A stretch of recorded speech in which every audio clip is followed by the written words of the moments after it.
Ok, gravando. Vamos lá. E aí, todo mundo conseguiu? Deu certo assistir as videoaulas?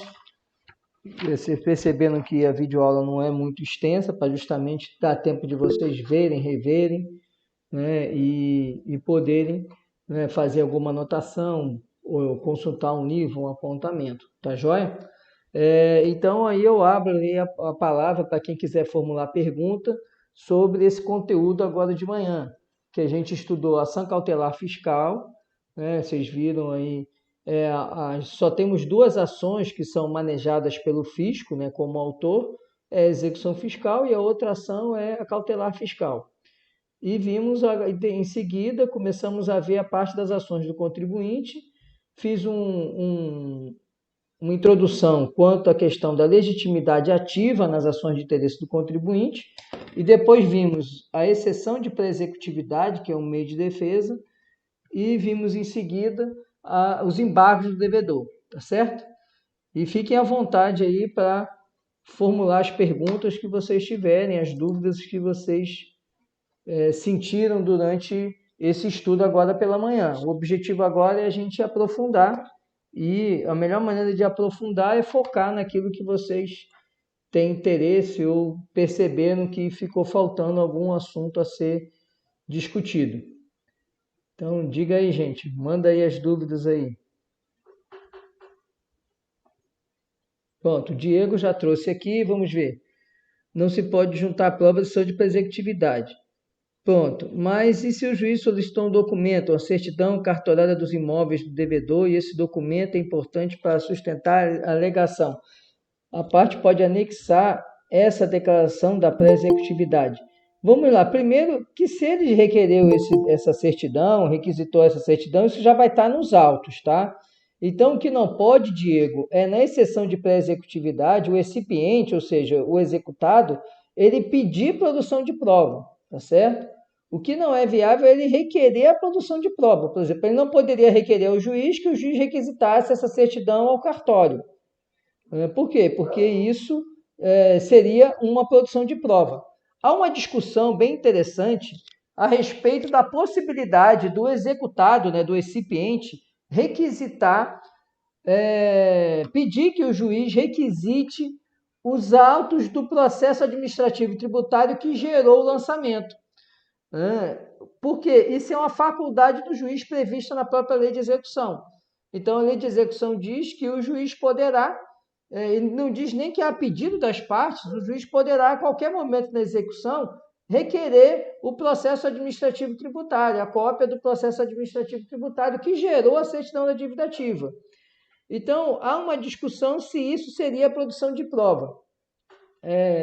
Quem foi meu aluno lá na graduação, né? Acho que o Carlos estava nessa turma, né? Que a gente teve processo tributário na graduação, era uma disciplina eletiva, né? Eletiva não, era optativa, né? Melhor dizendo. E eu lembro que eu comentei isso lá, porque na minha opinião, e aí é minha opinião, e parte da doutrina pensa assim, esse procedimento do juiz de requisitar essa cópia do processo administrativo tributário não configuraria dilação probatória, porque é um direito do juiz para poder analisar a certidão da dívida ativa. Então, eu não... e aí eu estou dizendo que isso não é pacífico, tá, gente? Fique com o entendimento dominante, que é o quê?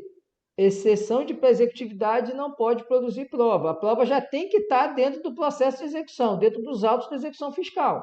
E aí você entra com a petição incidental de exceção de pré-executividade. Tá? Mas esse entendimento me parece que, em relação à requisição do processo administrativo tributário, como é uma faculdade do juiz requisitar para ele poder examinar melhor a rigidez da CDA, eu entendo que poderia ser requerido isso em exceção de pré-executividade, e somente isso. Tá? Então, a única possibilidade seria o réu requerer que o juiz pedisse a cópia, ou então o próprio réu trazer já essa cópia, que ele pode requerer a fazenda essa cópia, e hoje, como tudo é eletrônico, talvez ele tenha até já essa cópia, né? E ele trazer isso na exceção de pré-executividade. Entendo que isso não seria uma dilação probatória, porque é um documento que já pode ser solicitado pelo juiz junto à execução fiscal. Tá certo, Diego? No mais, qualquer outra produção de prova, até mesmo juntada de documento que não tenha relação com a execução fiscal, não seria possível. Tá? Porque na execução fiscal não se admite dilação probatória. E a prova documental é uma dilação probatória. Eu só abro a exceção para o processo administrativo tributário, eu como parte da doutrina, porque já o processo administrativo tributário é algo que o juiz poderia requerer de ofício. Tá bom? Então, esse documento que você se refere só seria viável se ele já estivesse nos autos da execução fiscal. Tá certo? E aí eu aproveitei para aprofundar nessa questão da prova documental na exceção de pré-executividade. Ok? Já esclareceu, né, Diego? Se tiver mais pergunta, manda aí para a gente poder discutir e ir aprofundando. Opa, diga aí. Professor. Diga aí, meu amigo. Deixa eu só abrir aqui para ver quem é que está falando aqui, quem está falando. Opa, o Carlos. Sou Diga aí, eu. meu amigo Carlos. Isso. Professor, na verdade é mais uma dica de como seria melhor usado. No caso da alegação de que o executado não tem patrimônio para garantir o juízo. Nesse caso, qual seria mais ou menos assim a circunstância que a gente poderia alegar isso? Vamos supor, no caso, por exemplo, de imposto de renda, da execução da imposto de renda, a pessoa lá só tem a casa que mora e os bens que, digamos bem, o salário que tem, sim, o salário do trabalho dele. Que seria empenhorado, né? Certo. Exato, a renda dele que seria empenhorada. E aí, qual seria mais ou menos essa circunstância e se seria dessa forma e qual seria o momento mais oportuno para entrar? Seria, digamos assim, na linha do processo, qual seria o momento mais oportuno assim para a gente poder alegar isso? Porque, na verdade, assim, se deixar passar, lá na frente já vai ter a prescrição, né? A dúvida é, poderia antecipar isso ou seria simplesmente para evitar que o juiz ou a fazenda pedisse penhorolane ou coisa parecida? Vamos lá. Me parece que isso que você está levantando, Carlos, deixa eu até anotar aqui que você levantou vários pontos aí bem interessantes. Deixa eu pegar um papel de rascunho aqui. Seria mais, né, no caso dos embargos da execução, é isso que você está falando? Porque essa questão de ausência de bens não é tão relevante para efeito de exceção de pré-executividade. É isso que deixa eu entender o alcance da pergunta. É porque, na verdade, no vídeo, no seu vídeo, você falou lá que uma das opções da exceção de pré-executividade seria a alegação de que não existe o patrimônio para garantir o juízo. Certo. Né? E aí, sendo simplesmente para alegar isso, né, na exceção de pré-executividade, claro, poderia entrar com embargos buscando ali a hipossuficiência, né, para não garantir o juízo. Né? Exato. Mas, como também lá no vídeo falou que poderia ser por meio da exceção de pré-executividade, aí a dúvida seria assim, qual seria o momento e se as circunstâncias poderiam ser essa. Por exemplo, o cara só tem os bens que são conhecidos como empenhorado. Vamos lá, vamos por partes aqui.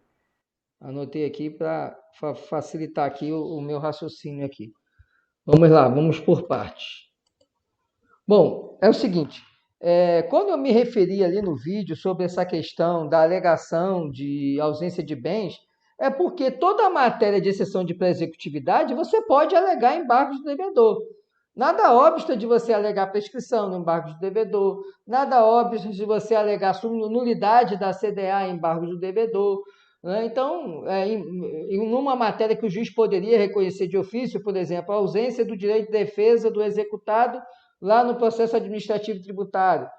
Então, isso aí é uma matéria que o juiz pode conhecer de ofício, é só ele olhar o processo administrativo tributário que ele vai ver que o executado, por exemplo, não foi notificado. Então, isso aí, né, seria algo que ele poderia reconhecer de ofício. Entretanto, a questão que merece aí uma atenção é o seguinte, Quando eu falei ali que você vai alegar essa impossibilidade de bens para garantir o juízo, não é para o juiz reconhecer isso para efeitos do processo. Até porque essa impossibilidade ela é eventual, né? O fato do indivíduo estar em um determinado momento sem condições não quer dizer que daqui a um ano ele vai ter condições. Não é? Então, essa impossibilidade ela é eventual, ela pode ser momentânea. Então, o juiz não vai reconhecer isso para todo o processo. Tá? E quando eu falei nesse sentido, de ele poder alegar essa impossibilidade de garantir o juízo, seria para justificar, olha, eu não estou entrando com os embargos porque eu não tenho como garantir o juízo e como isso é uma matéria de ordem pública, eu vou agora, na sessão de pré-executividade, aduzir essa matéria aqui. Né? E aí você colocou, né? Então, essa ausência de patrimônio, né, frisa-se essa questão de que o juiz não poderia reconhecer isso para todo o processo, porque é uma situação momentânea. Pode ser que hoje não tenha recurso, daqui a 2 anos tenha. Né? Daqui a 2 anos o indivíduo volta a atuar no mercado e aí volta a acumular patrimônio. Então, não é por isso que, não é porque não tem patrimônio agora que a execução vai morrer. Não é? Tanto é que ela tem 1 ano de suspensão após a não localização de bens e mais 5 anos de efetiva prescrição intercorrente. Tá? E por isso que nos embargos, né? Agora os embargos, a viabilidade, até ontem, né? Eu não sei, não lembro agora se foi o Diego, né? Ou se foi o Lituan, levantou essa questão que o STJ tem um posicionamento sobre a possibilidade de embargos de execução fiscal quando comprovada a impossibilidade de apresentação, de oferecimento de bens e garantia. Então, é lógico que essa matéria você não precisa deduzir isso na exceção. Você pode deduzir isso nos embargos também. E muitas vezes você vai alegar isso mais nos embargos, porque a exceção de pré-executividade não exige garantia. Tá? E qual o momento, né? Olha, o fato do indivíduo dizer que não tem bens, né, ele apresenta lá, só tem a casa, né, e só tem o salário. Isso não quer dizer que o juízo não vá fazer atender o pedido de penhora online, por exemplo, da Fazenda. Tá? Porque os pedidos da Fazenda de tentativa de localização de bens não são obstados com a mera alegação da parte de que não tem outros bens, ou que só tem bens impenhoráveis. Tá? A parte pode alegar, por exemplo, que só recebe salário, mas ele, por exemplo, ele tem conta com aplicação financeira. Então, o fato dele ter aplicação financeira já não é conta poupança, né? Não é poupança, então não é empenhorável, é aplicação financeira, então pode ser penhorado. Então, não necessariamente essa alegação de que não tem bens vai obstar a atuação pedido da Fazenda e deferimento desse pedido. Inclusive porque a Fazenda pode pedir a indisponibilidade dos bens. Né? Então, inclusive a indisponibilidade prevista no Código Tributário, o STJ já tem posição bem consolidada e pacificada de que essa indisponibilidade só pode ocorrer após exauridas todas as providências. Então, tem que fazer todas as diligências para que a Fazenda requeira o decreto de indisponibilidade de bens e o juiz defina esse decreto de indisponibilidade de bens. Só depois de fazer todos aqueles JUD da vida, né? Bacen-JUD, Renan-JUD, Info-JUD, né? Agora o pessoal pede pesquisa também na SUSEP, né? Para ver se a pessoa tem plano de previdência privada. Então, assim, o pessoal vai tentando achar de todos os meios, né? Algum patrimônio que possa sofrer constrição. E aí essa questão do juiz reconhecer naquele momento essa insuficiência de bens não significa que o juízo não vai atender pedido de diligência da Fazenda para buscar bens do executado enquanto o processo não prescrever. Tá certo? Não sei se esclareci aí dentro da sua linha de dúvida. Tem outra pergunta ali no chat, eu já vou responder. Esclareceu, Carlos? Ou ficou ainda algum questionamento ainda? Não, perfeito. Perfeito. Beleza, meu amigo. Obrigado aí pela participação. Deixa eu ver aqui que apareceu uma pergunta do chat aqui. Vamos lá, do Diego aqui. No caso de recusa da exceção, estando tempestivos os embargos, é possível sua oposição? Certamente, Diego. Tá? Por quê? Porque os embargos, o prazo, vocês viram, ele só se inicia a partir do momento em que acontece a intimação da penhora. Então, enquanto não é o fato do executado ser citado que vai iniciar prazo de contagem de embargo da execução fiscal. O que vai iniciar o prazo é a intimação da penhora. Então, mesmo quando o juiz lá faz o Bacenjude, não está iniciando o prazo de embargo, porque vai ter que intimar o executado daquele bloqueio, até para o executado manifestar alguma impenhorabilidade, porque o juiz não tem essa informação lá no Bacenjude, ele não sabe se aquilo ali é conta poupança, se não é, né? Se é conta salário, ele consegue saber, até porque ele pede, geralmente eu quando faço Bacenjude, eu peço para não bloquear a conta salário.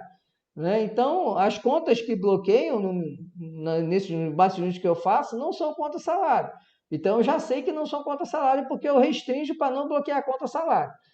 Mas, conta poupança, eu não sei, porque não tem como eu optar ali, pedir não bloquear a conta poupança.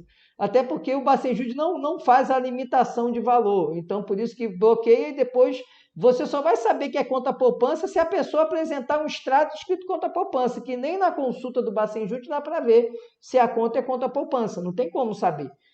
Só vem lá o bloqueio da conta e tem um número. Você não sabe nem se... Não vem nem o código lá 013, aquele código de operação, não aparece ali. Então, precisa a parte provar isso aí. Então,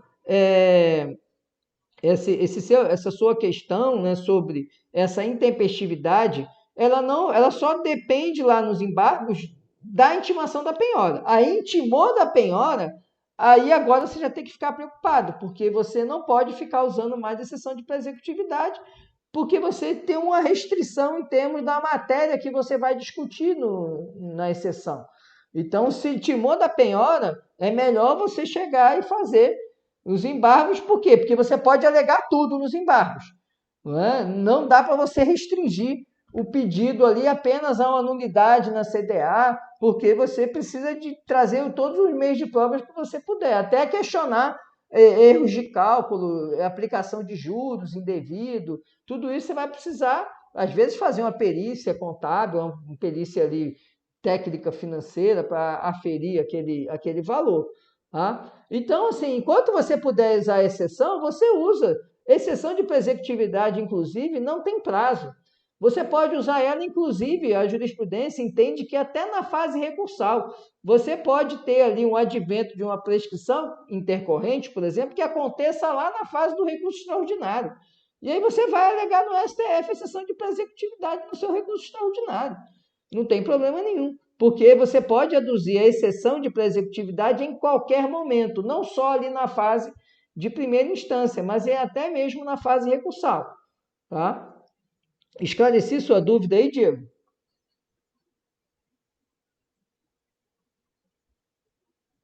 Beleza? Então tá jóia. Mais perguntas aí, gente?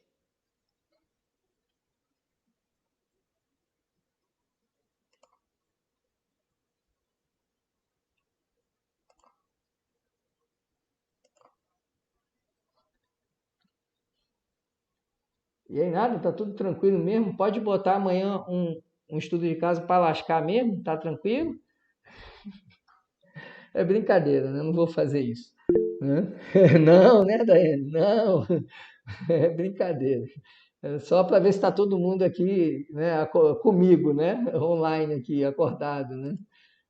Se bem que agora não tem novela, então acho que o pessoal não deve ter nada na televisão que preste nesse horário, então está todo mundo aqui ligado aqui no que a gente está conversando. Bom, então eu vou aproveitar aqui, pega leve, você não, tá leve, amanhã tá tranquilo. O estudo de caso tá bem dentro do que vocês viram. Ninguém vai ter dificuldade, não, podem ter certeza. Vamos só aproveitar então, eu queria só reforçar alguns pontos, enquanto alguém pensa aí em mais alguma dúvida. Uma coisa importante que eu queria falar é sobre a questão da legitimidade ativa, tá? Não sei se vocês viram ali a discussão sobre quem tem legitimidade para manejar as ações de interesse do contribuinte.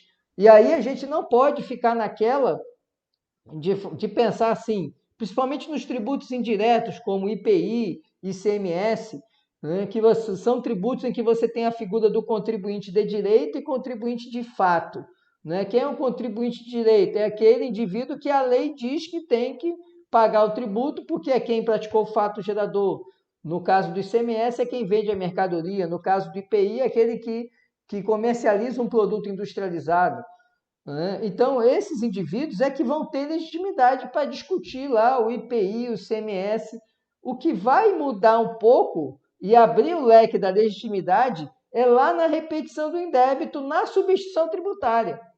E o que é a substituição tributária? É aquela situação em que a lei determina que um outro indivíduo, que é o responsável tributário por substituição, recolhe o tributo relativo ao fato gerador de um contribuinte. Então, lá na substituição tributária, por exemplo, quando a fábrica de refrigerantes a Coca-Cola vende para o supermercado, a Coca-Cola já recolhe o ICMS como substituta tributária que o supermercado deveria recolher. Então, nesses casos em que você tem substituto e substituído tributário, ambos têm legitimidade para discutir uma ação anulatória, uma ação de repetição do indébito. Essa legitimidade vai restringir mais na ação de repetição, tá? Porque na ação de repetição, um ou outro vai ter que provar que arcou com o ônus do tributo. Mas mais tarde a gente vai falar da ação de repetição. Então, eu só queria reforçar essa questão da legitimidade ativa. A gente não pode achar que porque o indivíduo é consumidor final e sofre a repercussão econômica do tributo, que ele tem legitimidade para discutir questão tributária. E ele não tem, porque ele não tem relação direta com a relação jurídica. Ele apenas sofre o efeito econômico dela. O contribuinte final pode auxiliar o contribuinte. O contribuinte final é o contribuinte de fato, tá? Tá, João Vitor? Quando você fala contribuinte final e contribuinte de fato, é a mesma coisa. O contribuinte de fato é quem suporta o ônus do tributo. Beleza, o contribuinte de direito, o Lituan agora está. Eu só quis esclarecer, Lituan, para não ficar a confusão, tá? Eu ia chegar no contribuinte de direito. O contribuinte de direito é quem? É quem está incluído na relação jurídico-tributária por força de lei, tá certo? Então, o contribuinte de direito, é você falar, o contribuinte de fato pode auxiliar, mas esse auxílio não dá legitimidade jurídica para ele, não. Ele não pode ser nem interveniente no processo. Ele não pode nem ingressar como intervenção de terceiros, porque ele não tem legitimidade, ele não faz parte da relação jurídica, embora ele sofra os efeitos. Então, judicialmente, processualmente, ele não tem nem espaço para ele ingressar na ação, tá? Esse auxílio vai ser um auxílio extra autos, extra processual, mas ele não pode entrar na intervenção de terceiros. Não, artigo doutrinário a gente acha, né, para todos os lados, né? Aí você está mencionando aqui, Diego, o artigo da UERJ sobre direito tributário difuso, ação civil pública. Mas assim, é um entendimento aí, tanto é que é um artigo que você não vê eco, pelo menos entre os processualistas tributários, né, os que escrevem sobre processo tributário, eles reconhecem que não haveria legitimidade, tá? Pode ser que daqui a uns anos essa discussão que ainda está acadêmica, ela ganhe espaço mais amplo, tá bom? Mas eu não vejo na atual conjuntura como haver essa possibilidade, tá certo? O STJ também não entende, o STJ só admite, e essa exceção eu vou falar quando a gente falar de ação de repetição do débito tributário, ele só admite legitimidade do contribuinte de fato, lá, pronto, Miguel, eu ia chegar nisso, nas ações de energia elétrica. Por que o STJ entende que o consumidor ele tem legitimidade ativa para postular repetição do indébito? Tá? Porque o STJ entende que a relação que existe com a concessionária de energia elétrica é uma relação contratual entre poder público e a distribuidora, a empresa que vende a energia elétrica. Porque, na verdade, a distribuição de energia elétrica é um serviço público e, por ser um serviço público, essa distribuição é uma concessão. Então, a Enel tem uma concessão do poder público para distribuir e fornecer energia elétrica.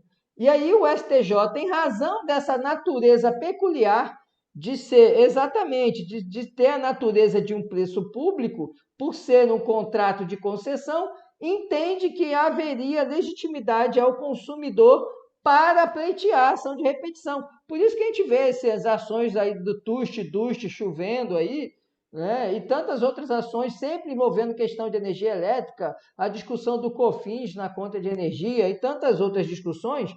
Por quê? Exatamente em razão desse entendimento do STJ. Tá? Então, Diego, voltando aqui ao seu comentário do artigo, pode ser que daqui a esse amadurecimento doutrinário leve a essa ponderação.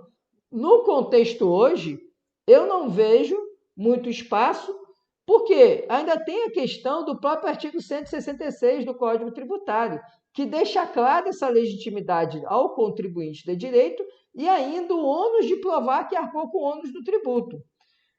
Obviamente que para o consumidor fica mais fácil, porque geralmente o tributo vem lá na nota fiscal, vem na nota fiscal de fornecimento de energia elétrica, mas não conheço esses artigos que você está apresentando, já li alguma coisa sobre essa questão de possibilidade do consumidor atuar, do Ministério Público atuar no interesse do consumidor em ação civil pública, em matéria tributária, mas até onde eu conheço não há muito respaldo jurisprudencial.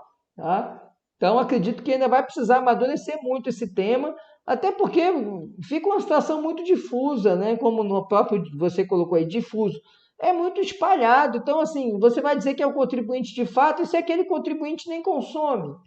Né? Então, esse contribuinte de fato não consome aquele produto, né? Seria o ônus da prova dele provar que ele consome.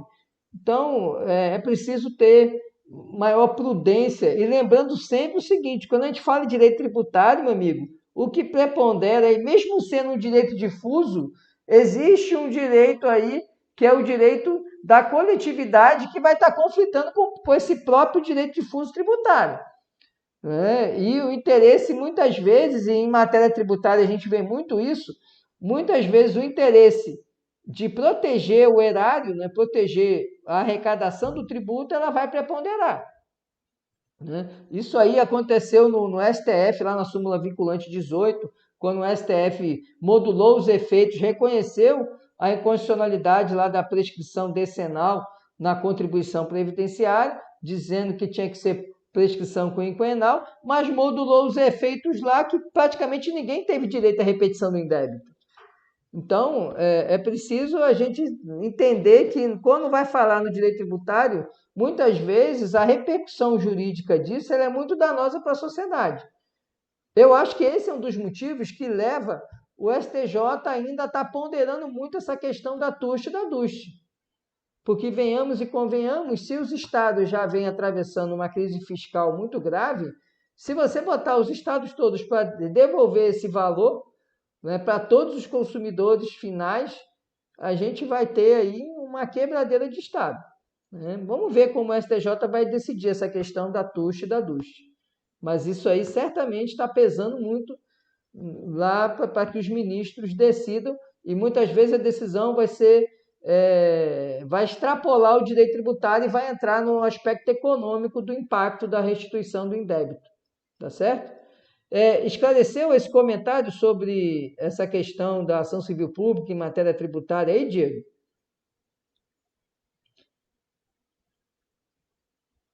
Pronto, e aí, Miguel, dentro do que você colocou aí, eu fiz o comentário da questão da energia elétrica, né? E aí não tem contradição. Espero que você tenha entendido qual é o fundamento do STJ para reconhecer o direito do consumidor final de energia elétrica. Ficou claro, Miguel? E aí não haveria uma contradição, não. É a natureza jurídica da relação. Esclareceu?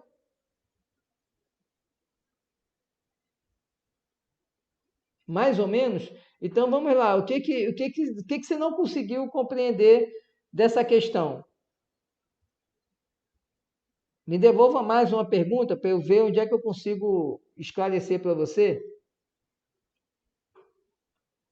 Eu vou tentar, assim, eu vou tentar ser mais claro, tá? Porque quando a pessoa consome energia elétrica, ela consome porque tem um fornecedor que o Estado autoriza que ele forneça. É diferente lá quando o Zé resolve abrir um mercado, um mercadinho. Tem um mercadinho do Zé e tem mais 50 mercadinhos para eu ir. Ou seja, você percebe que o consumidor ele tem um leque grande onde ele pode ir lá consumir lata de óleo. Então, ele tem um leque grande para consumir lata de óleo. Energia elétrica, a gente tem um leque grande para consumir energia elétrica? Não. A gente só tem um fornecedor de energia elétrica, que é aquele que tem a concessão para aquele estado, para aquela região. Eu não posso consumir energia elétrica da empresa, por exemplo, que fornece energia elétrica em Pernambuco. Por mais que eu entenda que ela fornece melhor, eu não tenho como acessar aquela empresa. Porque aquela empresa, a concessão dela é só ali para o estado de Pernambuco. Eu não sei se ela abrange mais de um estado, mas imaginando que seja só o estado de Pernambuco. Então, em razão disso, como essa relação jurídica, embora seja uma relação jurídica de consumo, não fica claro que ela é uma relação jurídica condicionada à intervenção do Estado? Percebeu, Miguel, que há uma intervenção do Estado nessa relação jurídica? E que essa intervenção do Estado limita o consumidor a buscar o fornecedor desse serviço, desse produto que é a energia elétrica? Em razão disso, o STJ entendeu o seguinte, que nos contratos de energia elétrica, como o consumidor demanda essa energia elétrica em razão de um contrato de concessão de serviço público, haveria legitimidade do consumidor para postular a repetição do indébito. Porque ele, apesar de ser um contribuinte de fato, esse produto, energia elétrica, ele não é um produto que é acessível a outras pessoas que não aquelas que estejam naquele determinado território, em razão do próprio contrato de concessão. Certo? E aí você percebeu a diferença lá da lata de óleo, que eu posso buscar em qualquer lugar, e da energia elétrica, que eu só tenho um fornecedor, porque aquela empresa que tem a concessão para fornecer ali. Não, mas o 123, perceba bem, tudo bem, o 123 ele diz o seguinte, que não pode ser usado o contrato para alterar a relação jurídico-tributária. Então, o contrato aí seria a situação inversa, Miguel. Seria o seguinte, seria a empresa querendo fugir da responsabilidade tributária, ela dizer assim, eu fiz um contrato com o Zezinho, como eu fiz o contrato com o Zezinho, agora você, fisco, vai cobrar do Zezinho. Não é isso que o STJ decidiu. Esse entendimento não conflita com o 123, porque o 123 ele diz o seguinte, o fisco vai cobrar de quem tiver na lei.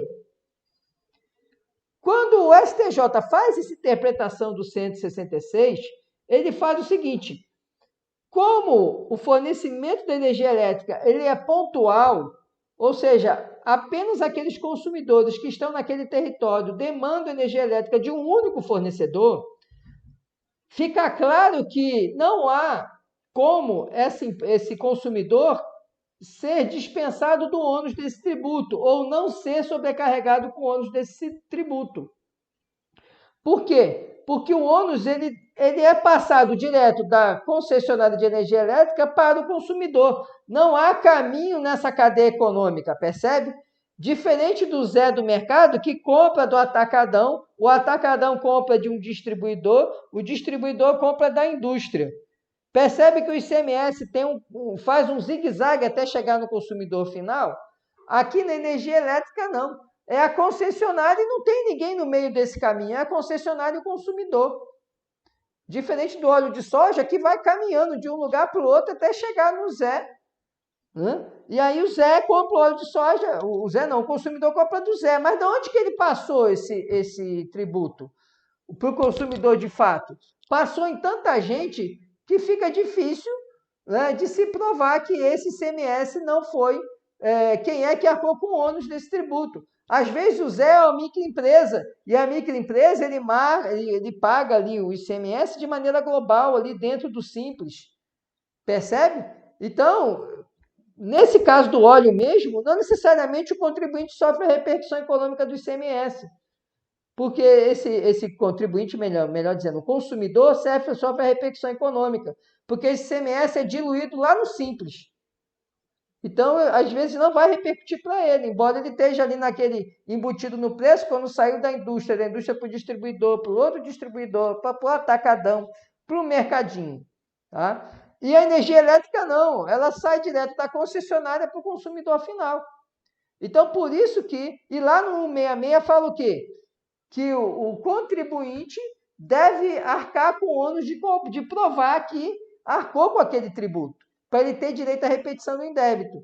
Como a energia elétrica é direto da concessionária para o consumidor, né, então não tem meios de ele, melhor dizendo, fica fácil dele provar que é ele que arcou com esse ônus, porque veio direto da concessionária para mim, está lá no meu documento da energia elétrica, lá na minha fatura tem lá, ICMS nesta fatura, tanto. Então fica claro, e é por isso que o STJ entende que nesses casos é cabível então a repetição do débito manejada pelo próprio consumidor final, e só no caso da energia elétrica, viu? Já teve pedido no STJ, já teve recurso discutindo também a substituição tributária, a legitimidade do consumidor de fato na substituição tributária. E o STJ entendeu que não caberia, porque ele não participa da relação jurídico-tributária. Tá bom? Então, só mesmo no caso da energia elétrica. Acho que agora aí esclareceu, né? Que você falou que agora entendeu. Beleza. Valeu, obrigado. Aí, professor, só um exemplo desse artigo 123. Isso aqui, eu vou postar aqui um artigo aqui do Estatuto da Cidade. Esse parágrafo 3º aí. Esse daí seria um exemplo dessa questão de contrato que não modifica a relação do sujeito passivo tributário.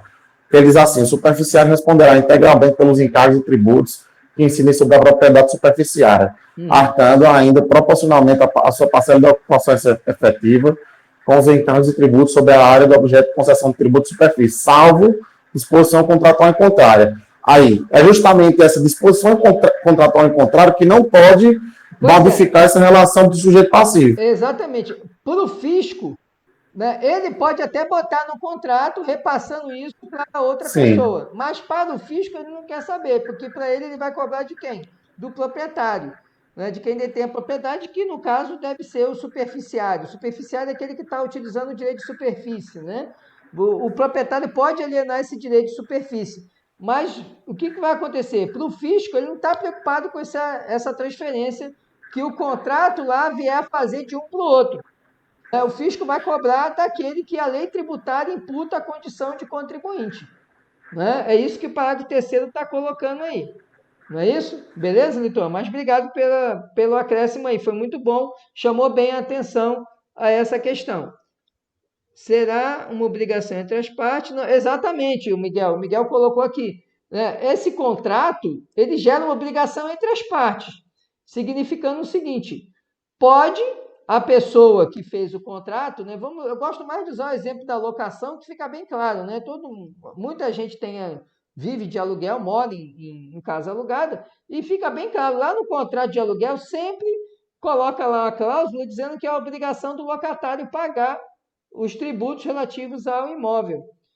O que não significa que a fazenda vai cobrar do locatário, a fazenda vai cobrar de quem é proprietário, que normalmente é o locador. E o que vai acontecer se o locatário não pagar? O locador vai pagar para a fazenda, porque ele está sendo cobrado pela fazenda, e vai executar o contrato para cobrar exatamente aquela cláusula que não foi adimplida pelo locatário, que era pagar os tributos. Então, ele vai executar o contrato e cobrar lá o IPTU de R$1.000 que o locador teve que pagar porque chegou a notificação da fazenda, ou porque ele já estava com o nome em dívida ativa. Ele não vai ficar esperando ser executado e vai querer alegar que ele é parte legítima na execução, porque ele é parte legítima, ele é contribuinte. Tá certo? Para efeito tributário, esse contrato, né, não vai afastar a legitimidade passiva dele. Não, essa cláusula é lícita? Sim, lógico que é, João. É porque ela regula uma relação entre as partes. O que acontece é que essa cláusula do contrato de locação, ela não pode se sobrepor ao quê? Ao Estado. É isso que o 123 fala. Negócios particulares são válidos. Só não é válido para efeito tributário ali em relação à sujeição passiva. Não quer dizer que essa cláusula ela não é válida, quer dizer apenas o seguinte, que ela não vai ser oponível à fazenda pública, exatamente o que o Lituano botou. Não vai poder o locador dizer assim, não, eu não vou pagar porque tem um contrato de locação que diz que é o locatário que tem que pagar. O fisco vai dizer, essa sua alegação de que existe o contrato de locação não me interessa, isso é entre você e o locatário. É isso que ele vai responder. É exatamente, a cláusula, Diego, vai dar o direito de regresso do locador contra o locatário para cobrar esse IPTU, já que quem vai sofrer execução fiscal é o locador. O locador não pode nem alegar aqui que quer que tem solidariedade, nem tem solidariedade aí, não é? Então, mas ele não pode nem alegar solidariedade, nada. O locatário é a parte legítima. Tá jóia? Certo? E aí, gente, mais alguma coisa aí sobre essa questão da legitimidade? Foi bom eu trazer, né? Viu quanta coisa a gente discutiu aí só com esse ponto da legitimidade, né? Deu para a gente aprofundar muita coisa aí, certo? E essa questão aí da energia elétrica eu vou reforçar também quando a gente falar da ação de repetição do indébito tributário no período da tarde, né? A gente vai rebater nesse ponto também. Enquanto vocês vão aí pensando nas perguntas, deixa eu só rodar logo a frequência aqui, para a gente já ficar com o nome de todo mundo aqui registrado.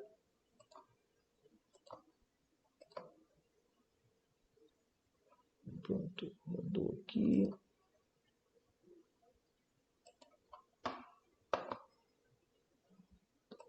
Beleza, já está o nome de todo mundo registrado aqui.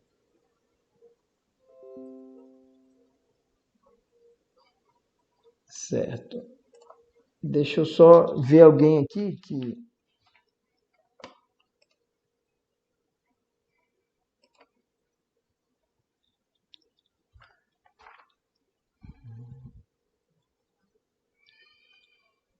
Cícero Jonas está por aí?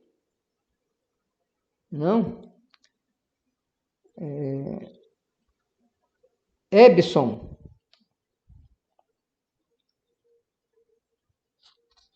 Ebson não está aí, não?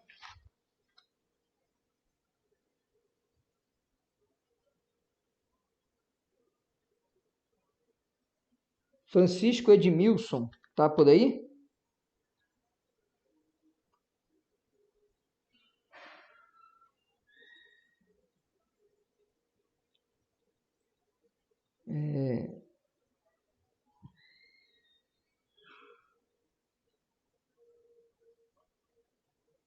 Júlio César tá aí?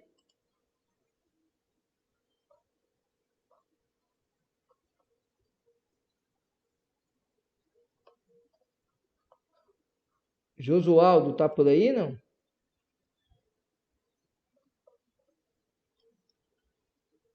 Mateus tá por aí?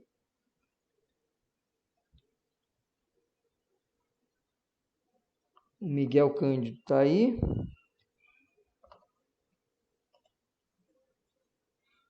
O Mateus tá também, né, Mateus?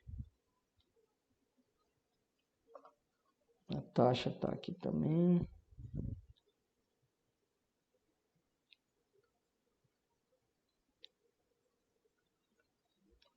Tibério tá por aí? Eu acho que o Tibério desistiu, professor, da pós. Ah, é? Mas ele tava ontem na aula, não tava? Tava? Eu acho que ele tava. Para mim, eu tive a impressão de ver o nome de Tibério aí. Tive a impressão. Eu posso estar enganado, né? Que é muito nome e talvez eu esteja confundindo. Eu pensei em ter visto o nome dele ontem. Talvez eu esteja confundindo. Mas obrigado aí pelo aviso, né? E aí, gente, mais alguma pergunta sobre exceção de pré-executividade? A gente já debateu logo no início, né? Sobre embargos de execução. Alguma pergunta aí que vocês queiram debater? Tu vê aí. Não, João Vitor, já está aqui. Quem eu não chamei é porque já está com presença, viu?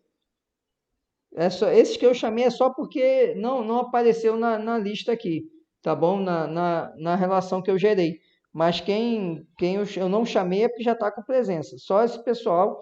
Ficou faltando que estava ontem, que não está hoje, o Josualdo, o Júlio César, né?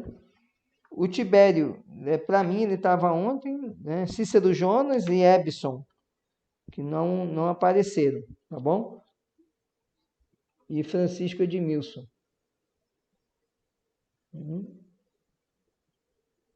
Ah, Denis, não chamei, Denis, porque você estava no primeiro horário, viu? E aí por isso que eu não chamei. Por isso que eu não chamei. Tinham me avisado que você estava trabalhando ontem.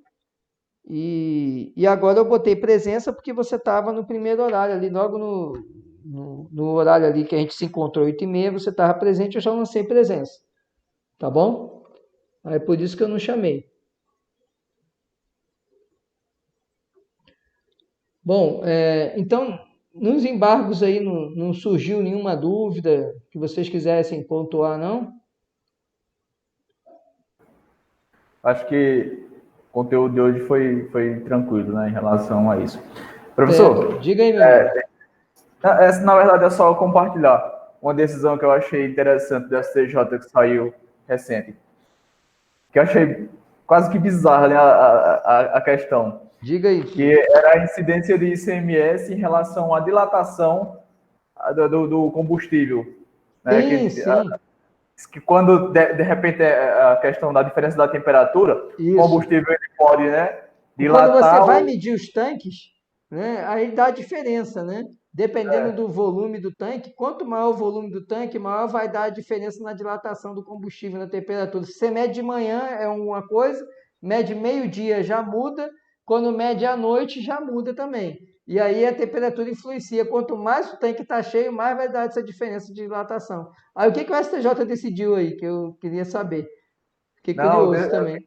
ele decidiu que essa questão, a interferência da física, Aham. não iria,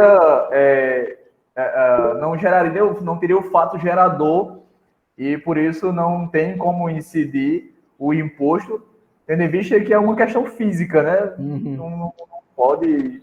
Eu achei muito interessante, digo, rapaz, como é que pode, né? O Estado querendo pegar uma partezinha ali do que Não, o. mas não é. Mas a questão é a seguinte. Na verdade, foi o contrário. Foi o contrário. Eles disseram que justamente não incide justamente só por causa disso. Exato. Foi benéfico para o contribuinte. Não, Eu então, é isso que o sei, Carlos está falando, que foi benéfico para o contribuinte. Mas a questão, Carlos, é o seguinte: eu já fiscalizei, eu trabalhei quase um ano numa equipe que fiscalizava no estado inteiro lá de Minas Gerais. Era uma equipe só voltada para. Na verdade, a gente trabalhava combatendo a máfia dos combustíveis, né? Então, a gente ia muito em distribuidora para medir aqueles tanques de combustível e tal, ver, né, quanto tinha de estoque. O que acontece é o seguinte, era a discussão. O horário que você ia medir, que o fiscal ia medir, dava diferença. Se eu medisse um tanque meio-dia, que é o horário mais quente, né?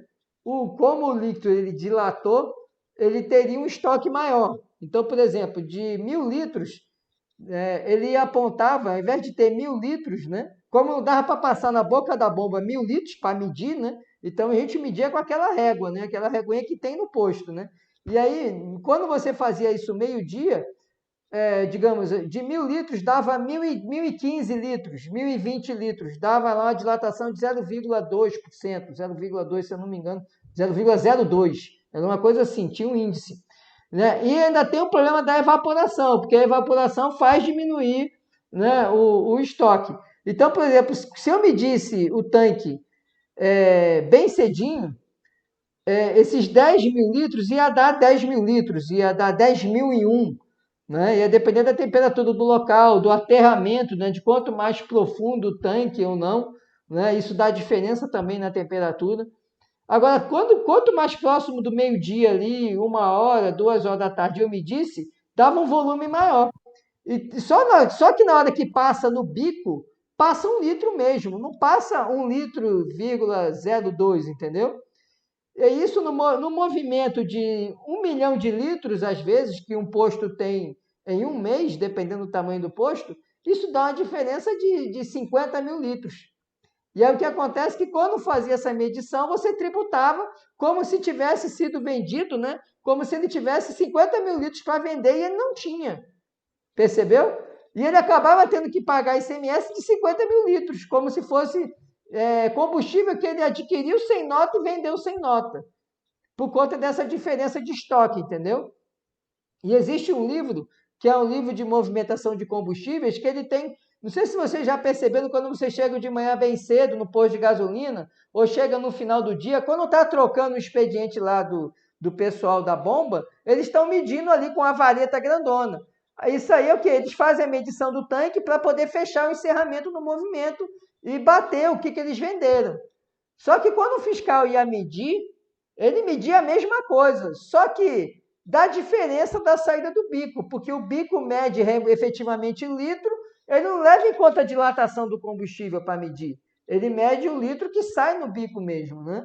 E aí quando ia, aí por isso que as empresas, essas empresas de combustíveis, eram autuadas às vezes em valores muito altos, como se fosse diferença de estoque. E o que o STJ está querendo dizer é o seguinte, essa diferença de estoque não pode ser considerada, porque isso é efeito físico, é efeito de dilatação. E aí o Inmetro tem uma tabela que calcula isso, né? Tem uns índices que você tem que considerar para você não tributar exatamente essa dilatação. Eu lembro que na época que eu trabalhei com isso, em 95, a gente já tinha essa tabela, a gente levava em conta isso aí, para não tributar exatamente a dilatação e nem a evaporação, né? Existe um índice também, né, que você tinha que levar em conta o tempo do combustível naquele tanque, né, no tanque do posto, né? E aí quanto que ele evapora, né? Aí tem uma curva lá que você ia vendo quanto mais tempo, né, ele ficava, dependendo do ano, a evaporação era mais relevante ou não. E você jogava esse índice como na margem de erro do desvio padrão para calcular quanto que efetivamente o posto teria vendido, né, ou não de combustível regularmente, tá? E aí talvez o STJ tenha levado em conta isso, porque esse é um efeito físico mesmo, evaporação, dilatação do líquido, né? Isso é efeito físico. Eu não vi esse julgado, mas deveria ser considerado como a gente, naquela época, em 95, a gente considerava, quando a gente fazia essa fiscalização no setor de combustíveis, né? Tá joia? Mas foi boa observação aí, porque é interessante mesmo, né? E a pessoa precisa ter atenção, às vezes. E aí o advogado tem que ficar ligado nisso, né?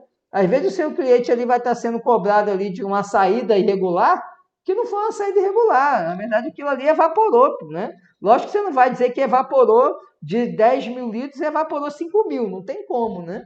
O índice de evaporação é menor, né? Até porque é um tanque, ele é fechado, então ele não evapora tanto quanto se ele estivesse ao ar livre. Mas existe um índice de evaporação e você já vai buscar isso aí para defender o seu cliente, né? Defender o seu assistido, né? Tem aqui... Pronto, o Diego comentando, né?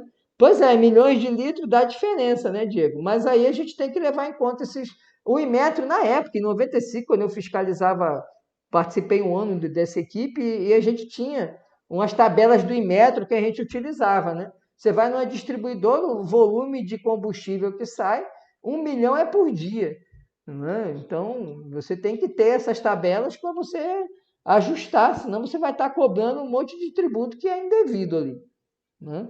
Tributário é vida, é mesmo, né, Diego? Beleza, gente? Mais alguma pergunta, não? Tranquilo? Então a gente pode encerrar, certo? Se ninguém tem mais perguntas, a gente encerra e a gente se encontra às 2 horas, tá? E aí 2 horas a gente vai fazer aquela introdução e a gente vai estudar as outras ações do contribuinte. Vamos ver mandado de segurança, ação anulatória, ação de repetição, ação declaratória e também ação de consignação em pagamento. Tá? Vão ser 5 vídeos, mas os vídeos vão ser bem curtos. Tem vídeo que está com 5 minutos. O tema não é tão denso como embargos de execução, né? Como execução fiscal, que a gente viu ontem. Tá joia? Então, a gente pode encerrar, se ninguém tiver mais perguntas, faltam 5 minutos. Então, muito obrigado, gente. 2 horas a gente se encontra aqui para eu distribuir os links, jogar os links de novo. E alguém sentiu dificuldade de acessar? Não, né? Está todo mundo conseguindo acessar, né? Obrigado, André. Muito obrigado aí pelo elogio. Né? Então, 2 horas a gente se encontra e eu solto os links das videoaulas e explico a vocês como vai ser o desenvolvimento da atividade. Tá bom? Muito obrigado. Até mais tarde aí. Um abraço a todos.